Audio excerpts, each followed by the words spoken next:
Before Australia had deserts, rainforests covered the continent. Today, just a few isolated patches remain.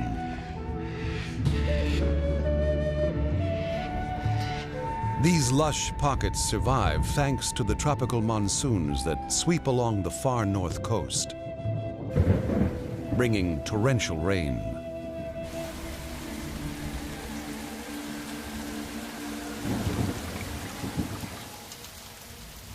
In these forests, a brilliant array of parrots adapted crafty beaks and dexterous toes to crack the rich bounty of seeds and fruit.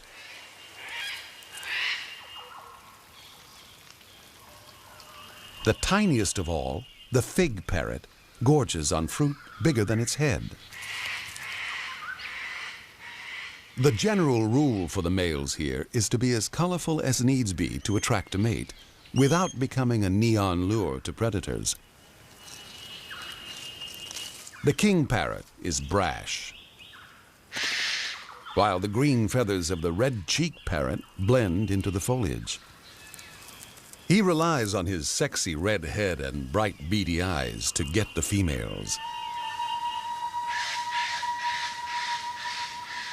But one of the most amazing birds in the world is the eclectus parrot, because it breaks virtually every rule in the evolutionary rulebook.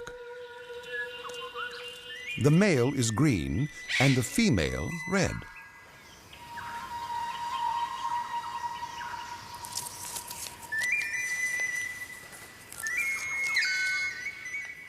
So strikingly different are they that for a long time people thought that the two must be separate species.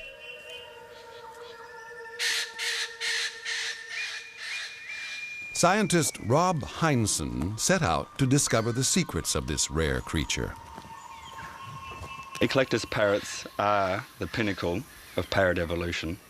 Their coloration has gone into uncharted waters. They are so different, and I just needed to know why. Okay. Well, I've disturbed them now, but I had to do that just to see if they were occupying the hollows. And one did indeed come out of one of the hollows, so it's a very good sign at this stage. And it does mean that it's worth putting a line up and climbing the tree and having a closer look.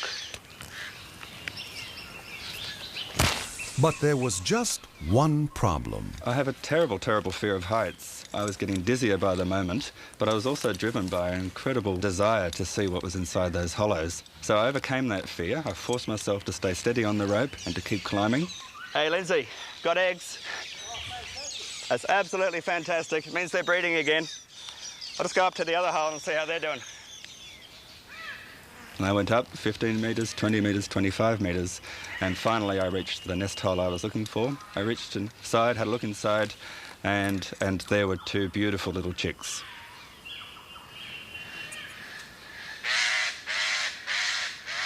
Yep, we got chicks in here. Oh, they're beautiful too. For the last 8 years, Rob has studied the female and all her chicks that live in this hollow. He measures and marks each one and monitors their growth.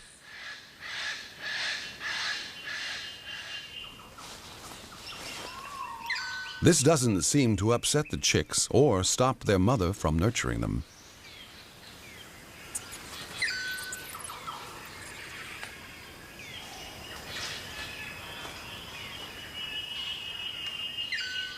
Our number one female, a star performer.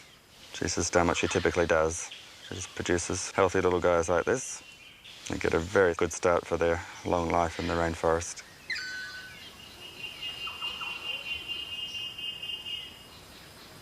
A good hollow is hard to find, and the female guards hers fiercely.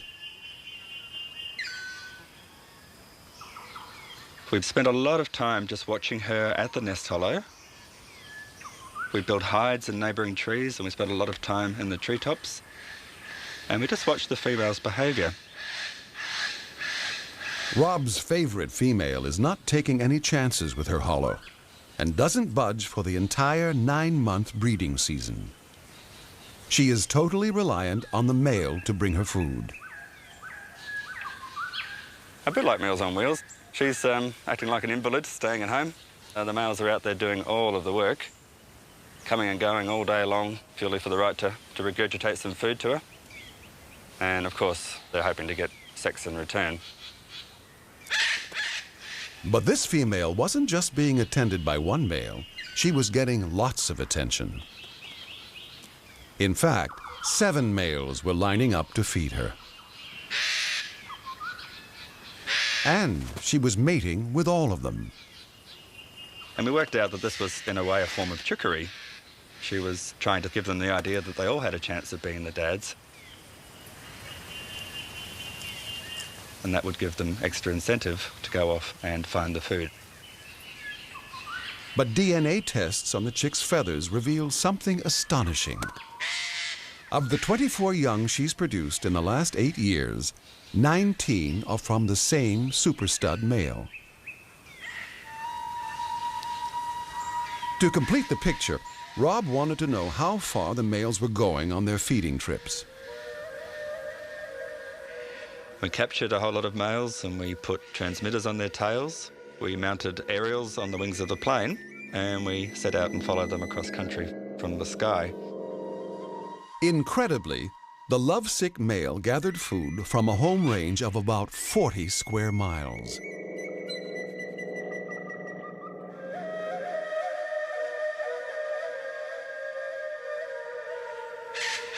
It also turned out that he was attending more than one female, and some of them had 3 or 4 different females that they were visiting and feeding and indeed mating with. So by following them around the landscape, we actually caught them out playing a little mating game of their own. After visiting their girlfriends, the males fly back to Rob's favorite female. Males often come back to the nest tree at the same time, and when that happens, there's a lot of argy-bargy.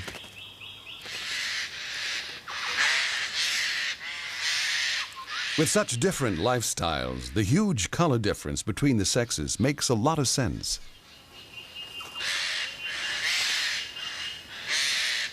The male's green. It's very important for them to remain camouflaged when they go across country, getting food from the fruiting trees.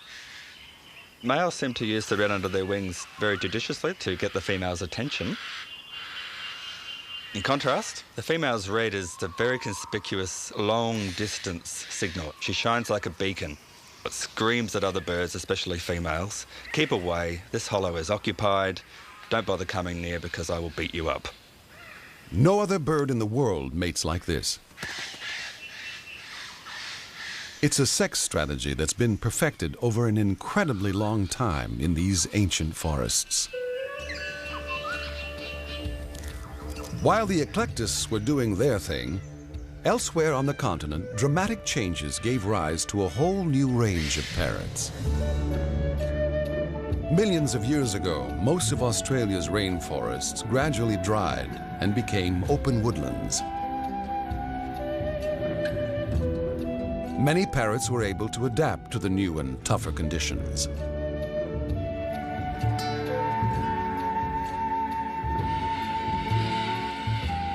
To survive on the desert edge, red-tailed black cockatoos stick to the few tree-lined watercourses.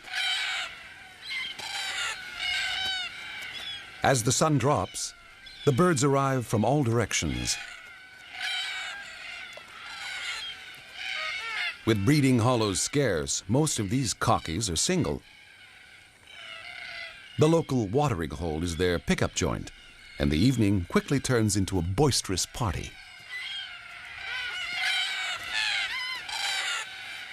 Younger birds flirt by displaying the color banding on their tails and raising their crests.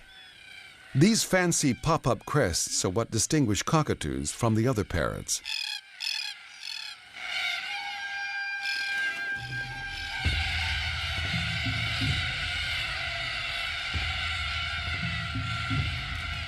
These opportunistic cockies thrived and spread out as the continent dried. During the last ice age, winds lashed the land and heaped sand into vast dunes.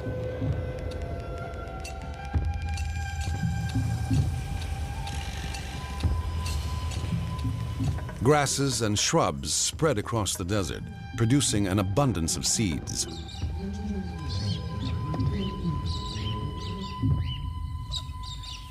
The galahs were quick to take advantage of the new foods. They went just about everywhere, eating almost anything.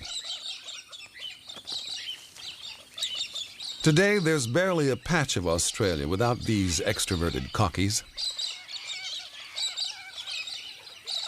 But the opportunistic galahs were not the only ones to try new foods. The less common Major Mitchell cockatoos have recently acquired a taste for paddy melons.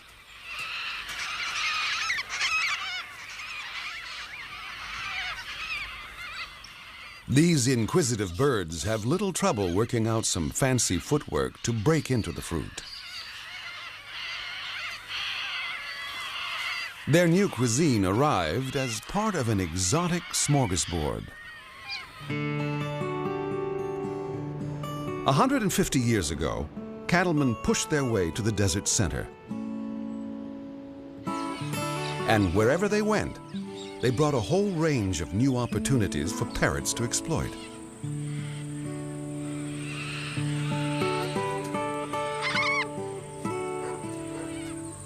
Paddy melons were introduced to feed the camels of the Afghan traders as they traveled the outback, supplying the isolated properties. It was a tough life for the early pioneers, and frequent droughts made it hard to make a living. Adding to the farmers' woes, the cockatoos soon worked out that where there was stock feed. All this free fast food made life pretty cushy for generations of cockatoos, and their numbers boomed.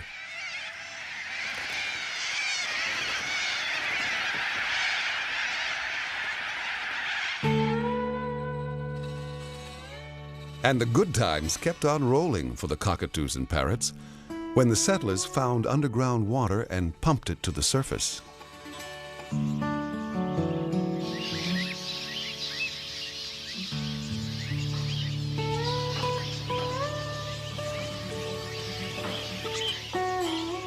Man-made water holes helped parrots spread and survive where they couldn't have done before.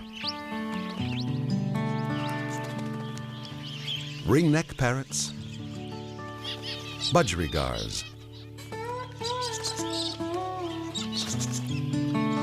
pale-headed rosellas all come in to drink in family groups. Mulga parrots can live in waterless areas, but no one in the outback turns down a free drink.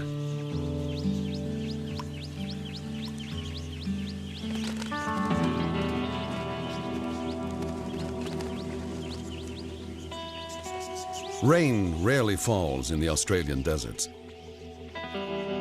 Droughts can last for over a decade.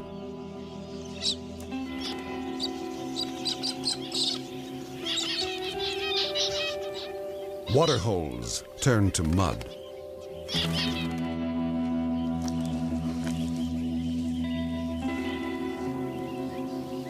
Leaving a freshwater crayfish exposed and an easy target.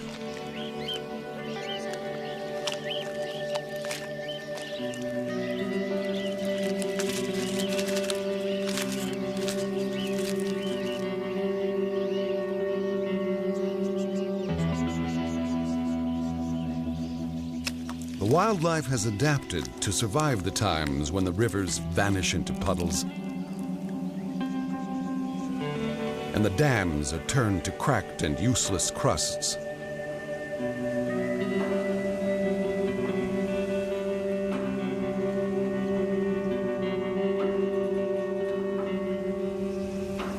The air crackles in the heat. Crops are wiped from the earth.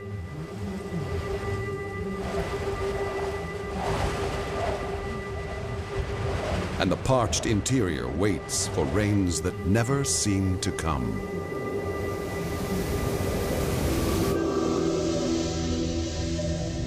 The first sign that the drought might break can be a warming of the western Pacific Ocean. Cyclones form by sucking up heat and moisture from the sea as they power in towards the coast.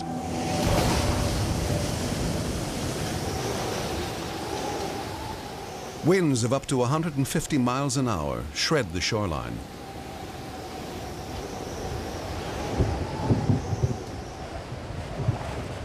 As the cyclone heads inland, it weakens and turns into a huge rain depression. The deluge sweeps nearly 2,000 miles across the center of the continent.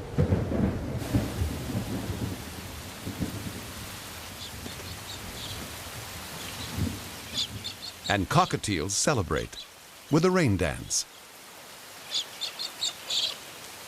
Within hours, every riverbed fills with life-giving water.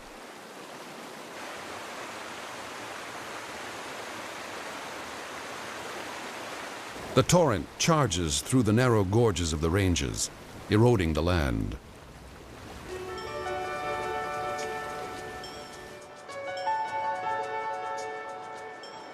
Ribbons of nourishment snake across the continent towards the parched center.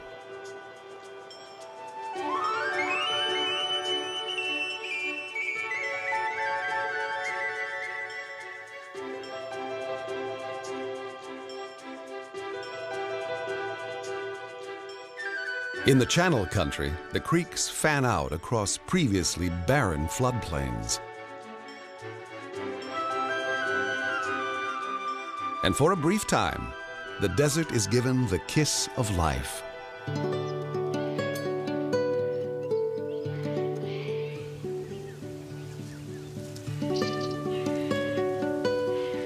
In a flash, desert plants produce vast quantities of seed.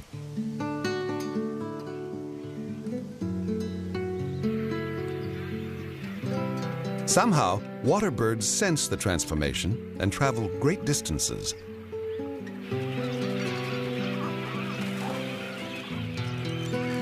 Fish breed and multiply in the newly formed lakes, providing a feast for growing cormorants.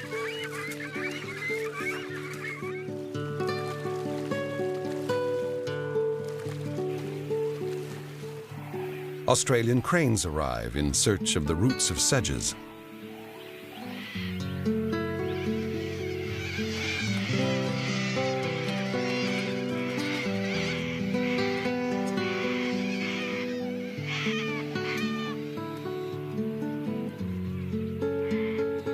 And when the native grasses start to seed, the scene is set for the arrival of the stars of the Australian desert. Budgerigars. We keep them in cages, but in the wild, budgies roam the vast outback. When it rains, flocks swoop in from everywhere. No one knows how they navigate. Perhaps they home in on the low-frequency sounds of thunderstorms thousands of miles away. Their aim is to breed furiously while the conditions are right. Along the gorges of the central ranges, every tree hollow is alive with the flutterings of courtship. The riverbank is perfect for a dinner date.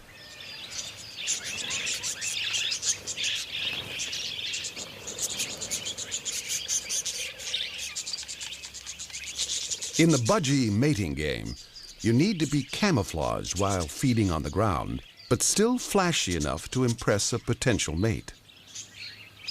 And the way budgies see each other's feathers is different than the way we see them.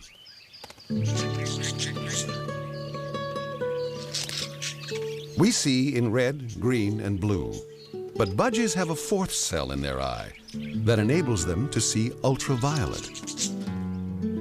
When UV rays hit some parts of the budgie's plumage, they give off a reflective glow. It's a fair bet the female will choose the brightest, sexiest male.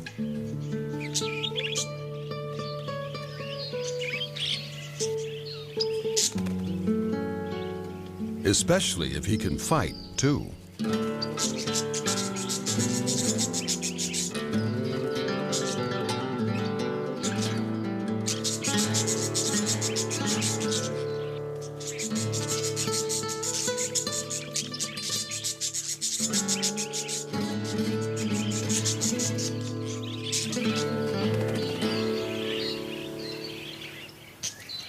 With his rival dispatched, the male can now get down to the serious business of wooing the female.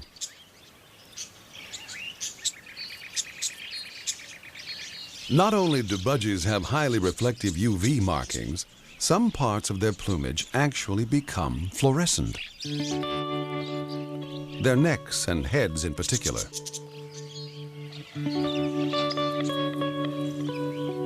The feathers don't lie. To make sexy feathers, the male must be healthy and parasite-free. These markings announce, "My genes are great. Choose me."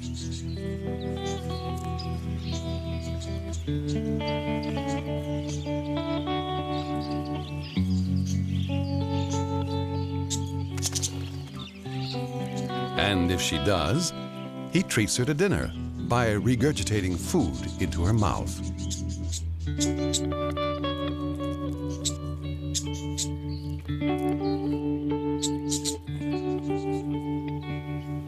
Over a few days, she'll lay about 6 eggs that will hatch in just a couple of weeks. She feeds her blind, naked chicks a rich, milk-like liquid. They grow rapidly.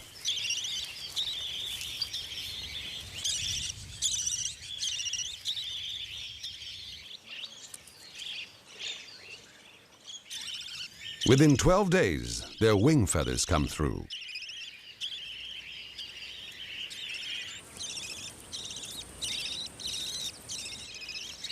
And after only 4 weeks, they're almost ready to leave the nest. Incredibly, these chicks will be ready to breed in just 60 days after hatching. It's a super quick turnaround to get the young out of the nest while the going is good. But it could be all over in an instant. At 6 feet, the Parenti is Australia's largest lizard.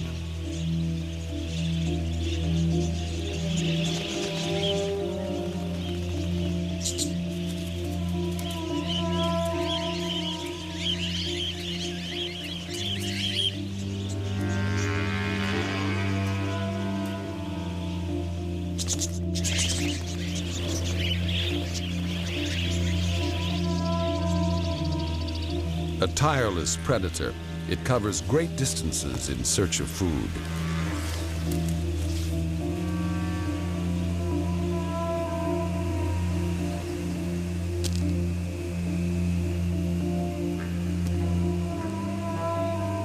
The Parenti tracks its prey by sight and by detecting scent molecules that it picks up on its tongue.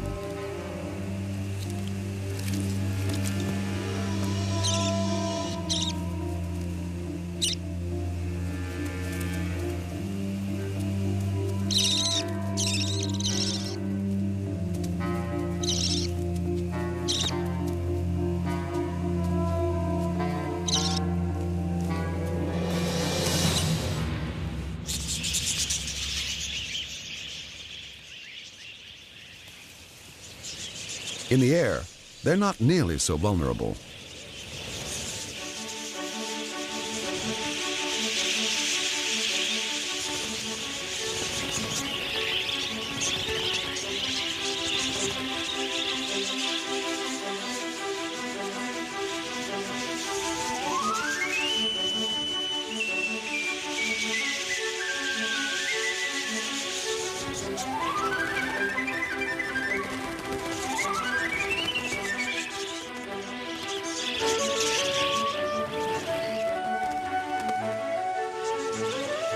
Synchronized squadrons fly low between the mulga trees. The colors on their backs camouflage them against the grasses.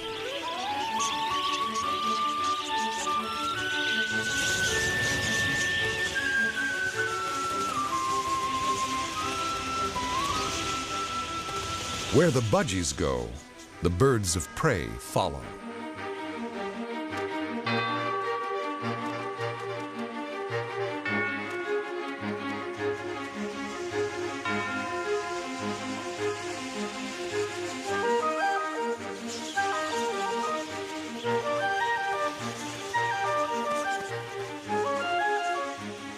Kites, falcons, harrier hawks.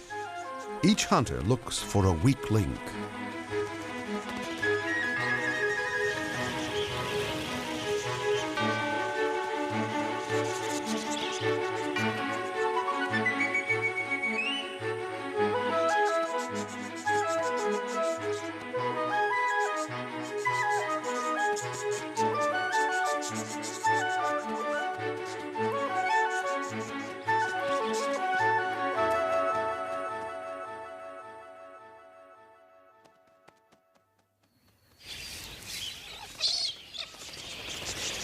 But it's not always life and death for Australia's parrots. Galahs seem to have plenty of time for clowning around.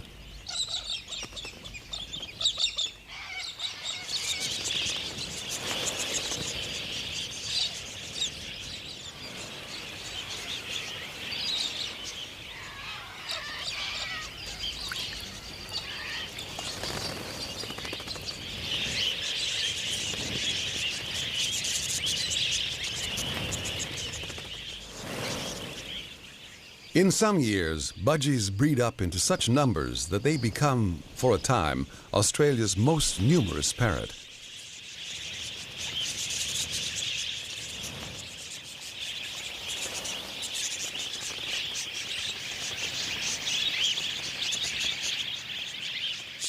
Accounts by the early settlers tell of flocks so big that they blackened the sky.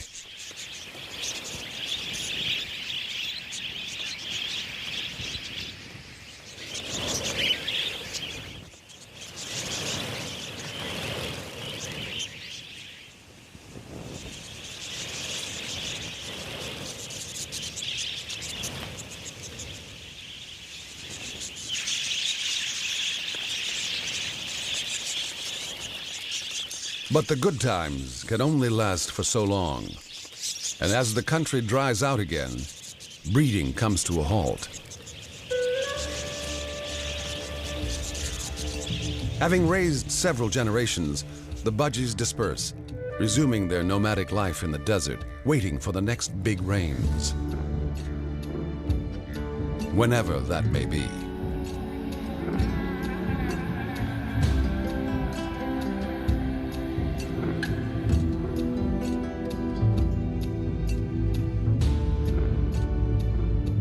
In contrast to the unpredictable droughts of the interior, the seasons along the southern edge of Australia are far more regular.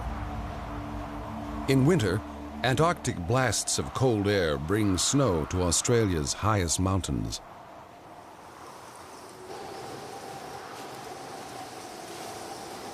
Wombats can forage in any weather. But it's not great weather for parrots. There is one that manages to survive above the snowline. Green rosellas fuel up on alpine berries against the winter blizzards.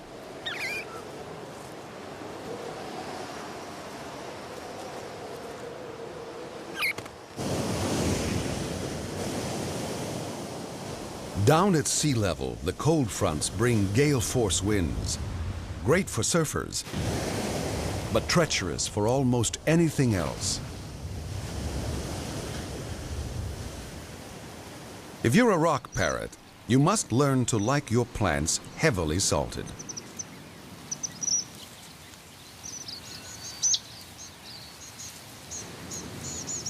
Living in the salt spray zone is not an easy life, but these hardy parrots are tough customers. Things get a little easier in the nearby coastal heath. This environment is richer, attracting gang cockatoos. Like most cockatoos, gangs are left-footed, gripping onto their windblown perch with their right leg while holding the seed pod with their left.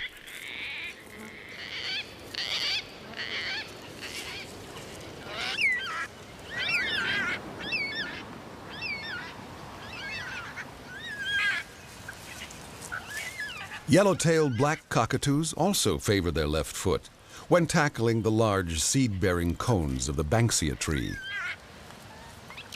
It's a tricky operation that combines brute force to slice through the tough exterior and a delicate touch to extract and shell the seeds that lie within.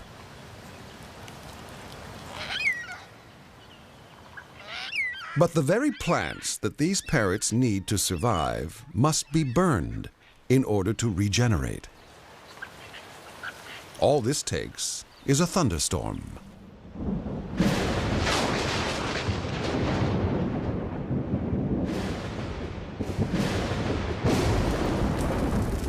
And the Australian bush burns astonishingly fiercely. Banksia fruits need intense heat to release their seeds. Hakea cones split.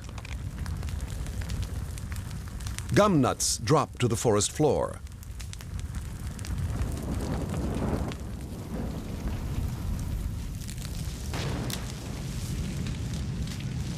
Oil in the eucalyptus leaves is as explosive as gasoline.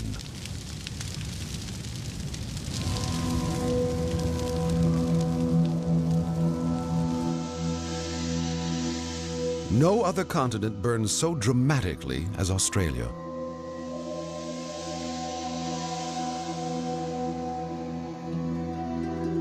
Some fires consume millions of acres.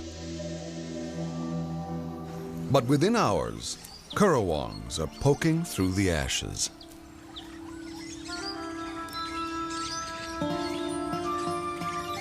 And crimson rosellas that survive the inferno are feasting on roasted eucalypt seeds.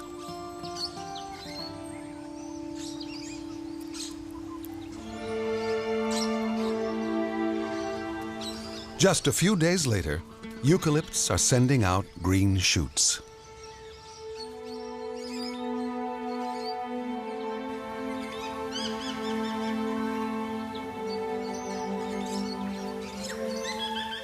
Within a few years, the forests recover.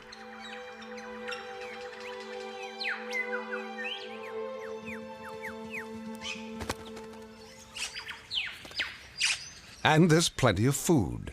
So it's time for crimson rosellas to start breeding again. With their bright plumage, parrots seem to be screaming out to potential predators, "Free food! Come and get it!" But whether you're a budgie, an eclectus, a rosella, or just about any other parrot, you have to take colorful risks in the mating game. Sometimes you can have the best of both worlds. These gaudy birds are in fact safely camouflaged by their leaf-like shape and green backs.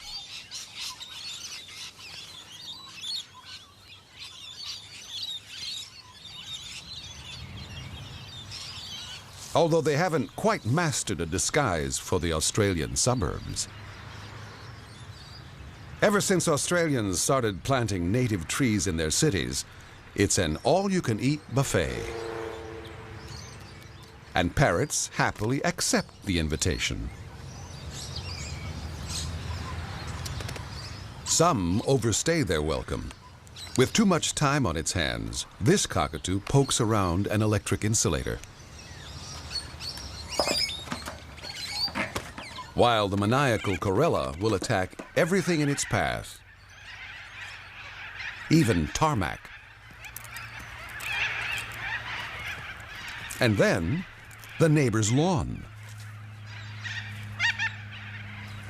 But such destructiveness is minor compared with what they do to farmers. And cockatoos take full advantage of modern agriculture.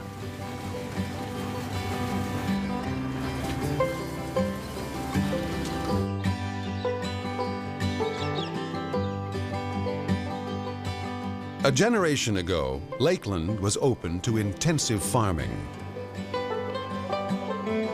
It was ideal country for maize and peanuts.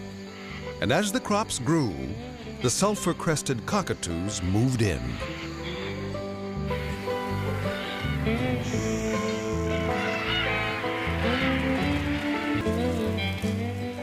In just a week, the birds can inflict tens of thousands of dollars damage to the maize of farmer Darren Hoskins. Susie! The numbers have bred up over the years. Main reason for valley here in Lakeland, even in the driest part of the year in August, September when it's extremely dry, there's still crop residue on the ground and the birds have got to feed all year round. With that, they can continue to breed 12 months of the year, no problems at all. There's food and there's water here on hand, so they've got it laid on. I think it's terrific. When they're finished with the maize, the cockies head for the peanut fields, where they pick apart the hay bales.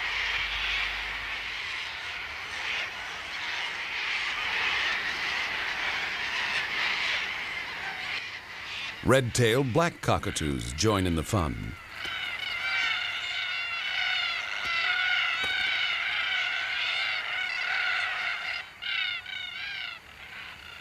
So how does the farmer try to control them? Basically just driving around and shooting at them with a high-powered rifle.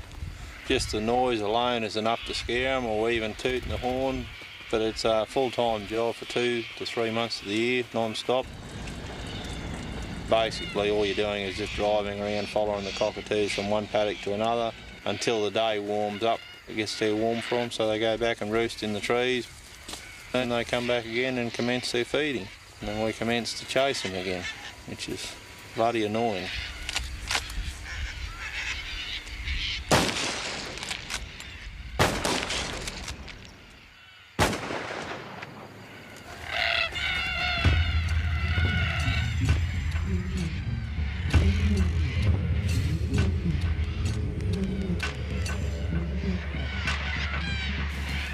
Farther south, in the wheat country, it's a different cockatoo, but it's the same story. In small doses, little corellas are a delightful and entertaining bird.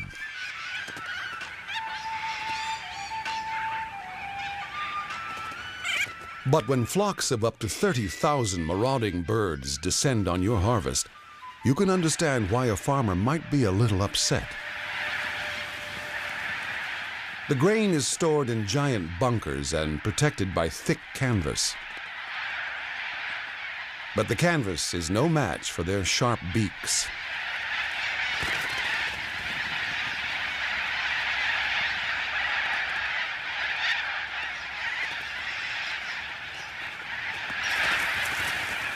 And having feasted on the main course, it's off to the nearest vineyard for a little dessert.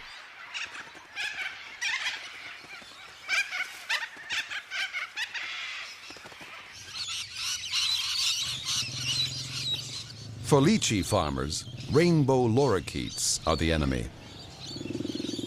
The farmers spend every daylight hour patrolling their orchard to keep the birds at bay.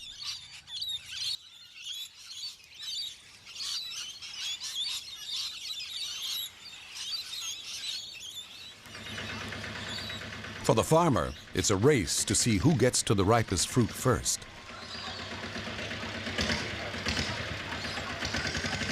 And the birds are winning. But not all farmers are at war with parrots. A Queensland cattle station has become an unlikely refuge for a rare turquoise beauty, the golden-shouldered parrot.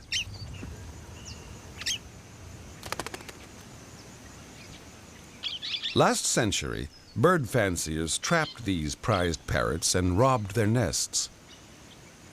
This plunder left the species hanging on by a thread. To make matters worse, these picky parrots have very particular lifestyle requirements. For starters, a breeding couple needs an air-conditioned termite mound to burrow into and make a nest. They've made Sue Shepherd's cattle property home.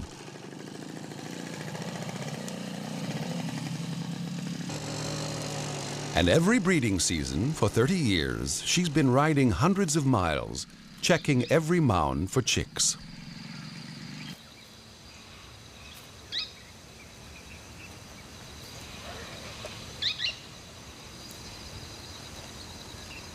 In half the occupied mounds, Sue has found the nest floor covered with a grub that is unique to the nests of golden-shouldered parrots. The grub belongs to a moth that synchronizes the hatching of her babies with that of the chicks. The grubs eat the chicks' poo, which seems to suit everyone.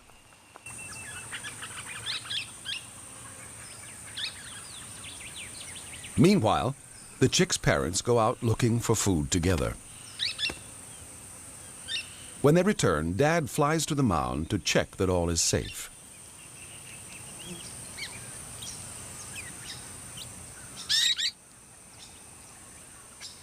And to let the young ones know that it's mealtime. He stands guard while the female comes down to feed the chicks.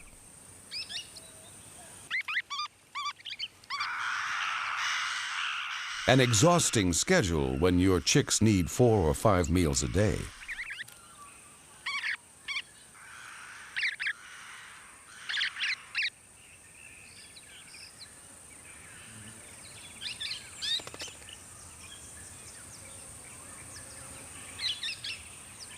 Dad's job is to coax the 5-week-old chicks out of their cozy nest and into the big bad world.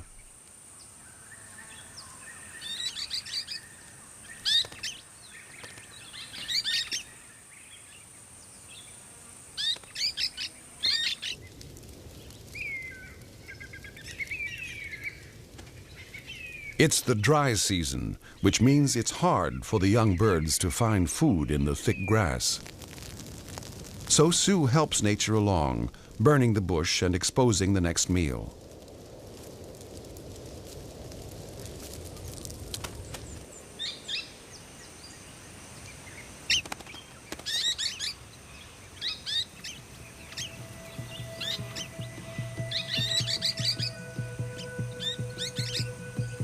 Sue's property is a haven for the golden-shouldered parrot, and her efforts may be the only thing standing between them and extinction.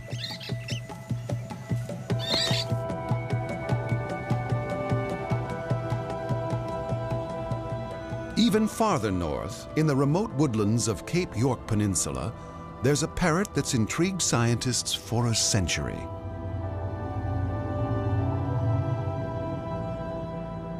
Steve Murphy came here as a young biologist 10 years ago. His quest was to unlock the secrets of the world's most spectacular cockatoo, the palm cockatoo.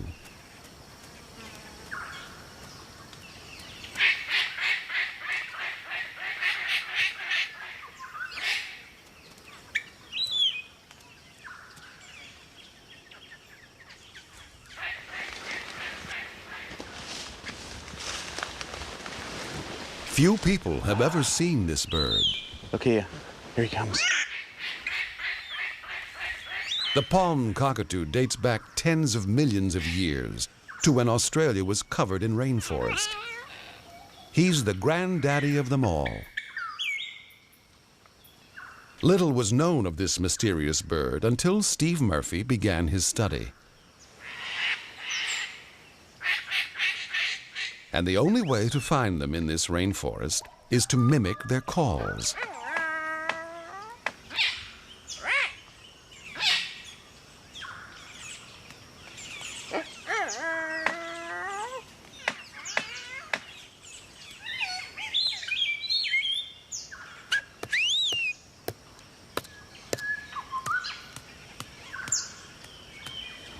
They've got a huge repertoire of calls that they use in display. The hello call they make is part of the display. It seems to be made almost as if they're saying hello to their partner or their neighbouring cockatoos. Unlike other cockatoos, palm cockatoos don't live in flocks. They pair up with a mate and seem to stick with them for life. And they can live for up to 90 years. One cockatoo in captivity had her first chick at 54.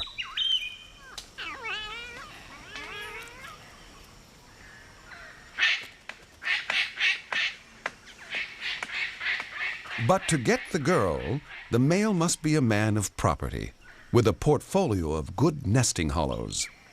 And if he wants any chance of mating, she must be persuaded that he's strong enough to build her several magnificent nests.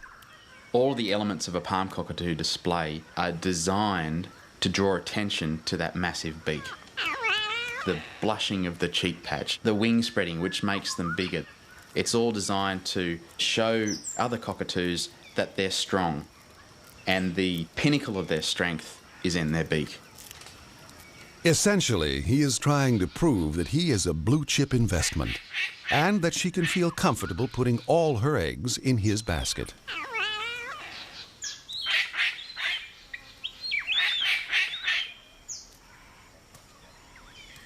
They join up every morning and afternoon at these nest hollows.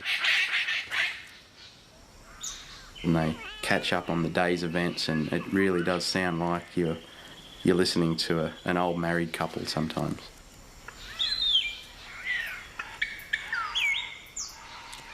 I mean, the analogy continues. It's just like humans and the pride that humans have in their houses.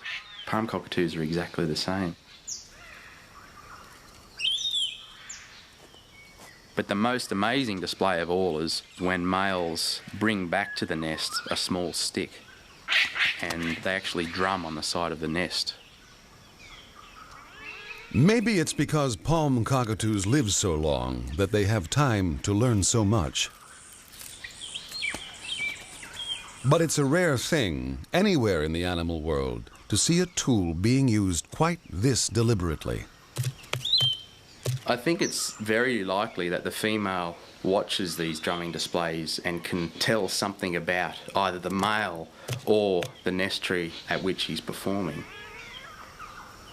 You know, there's something that she's picking up in the way that the drumming sound resonates inside the hollow. We don't really know, but I mean, she watches very intently. The choosy males will try 2 or 3 different drumsticks before they settle on one they really like.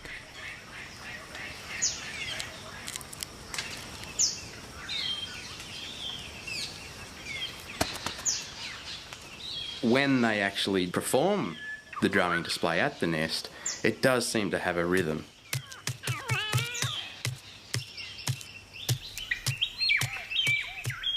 But when he's finished with it, he'll often sit at the edge of the hollow and splinter up the stick and add it to the nesting platform that's inside the hollow. If the female is impressed, she will walk down and join him at the entrance of the nest to see if it's good enough to breed in.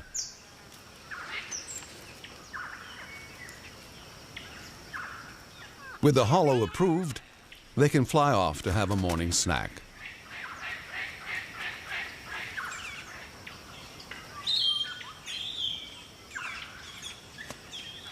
The local birds gather at trees that are fruiting. That really powerful beak that palm cockatoos have, which is by far the biggest beak of any of the cockatoos, it allows them to eat foods that other cockatoos and other animals in general just simply can't access.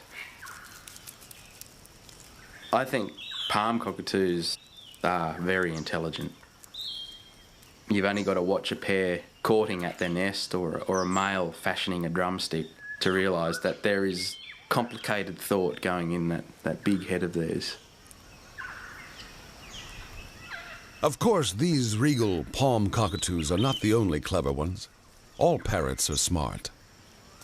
But these are the oldest, the closest living relatives of the ancestral cockatoos that first evolved in Australia some 20 million years ago.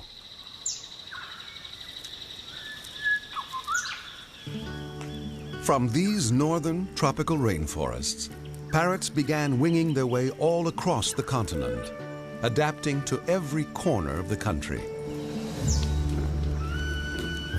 There's no greater richness and diversity of parrots anywhere than here, in Australia, the land of Oz.